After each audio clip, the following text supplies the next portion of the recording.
Medical വിദ്യാർത്ഥികൾക്ക് പഠനാവശ്യത്തിന് മൃതദേഹങ്ങൾ വിട്ടു നൽകിയ ഫീസ് ഇനത്തിൽ സർക്കാർ മെഡിക്കൽ കോളേജുകൾ നേടിയത് 3 കോടിയിലധികം രൂപ. മൃതദേഹം പഠനാവശ്യത്തിന് നൽകാൻ 2008 ഫീസ് നിശ്ചയിച്ച് സർക്കാർ ഉത്തരവിറക്കിയ ശേഷമുള്ള കണക്കാണ് ഇത്.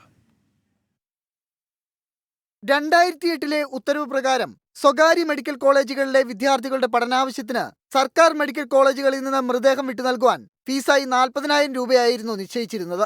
ഉത്തരവിറങ്ങിയതിനു ശേഷം ഈ വർഷം വരെ സംസ്ഥാനത്തെ 7 മെഡിക്കൽ കോളേജുകളിൽ നിന്നും എറണാകുളം ജനറൽ ആശുപത്രിയിൽ നിന്നുമായി 1122 മൃതദേഹങ്ങളാണ് നൽകിയിട്ടുള്ളത്.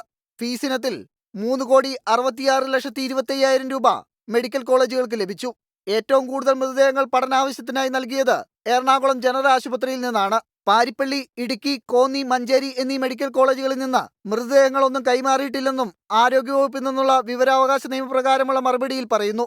2000 മുതൽ 2008 വരെ സ്വകാര്യ മെഡിക്കൽ കോളേജുകൾക്ക് ലഭിച്ച മൃതദേഹങ്ങൾ സംബന്ധിച്ച കണക്കും ലഭ്യമല്ല. 2000 ഇവിടെ സ്വകാര്യ മെഡിക്കൽ കോളേജുകൾ നിലവിൽ വന്നിട്ടുണ്ട്. 2008 ഈ ഉത്തരവ് വന്നിരിക്കുന്നത്. അപ്പോൾ 2000 മുതൽ 2008 വരെ ഇത്തരത്തിൽ സ്വകാര്യ മെഡിക്കൽ കോളേജുകൾ അവരുടെ കുട്ടികളുടെ പഠനാവശ്യത്തിന് വേണ്ടിയിട്ട് ഈ മൃതദേഹം സംഭരിച്ചിരുന്നത് എവിടെ നിന്നായിരുന്നു എന്നുള്ള വലിയൊരു ചോദ്യം ബാക്കിയാക്കുകയാണ് ഈ ഉത്തരവ്.